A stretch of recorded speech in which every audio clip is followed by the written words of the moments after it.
Gamit ang fire hose rail, linisan po natin to strainer na to. Buksan po natin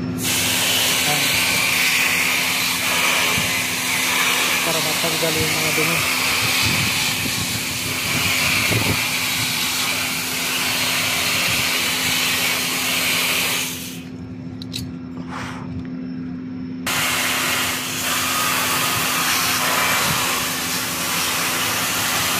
Malinis na po ito. Off po natin. At dito naman, ito namang dalawang lilinisan natin. Isa lang po natin dito. Itong isang strainer na to.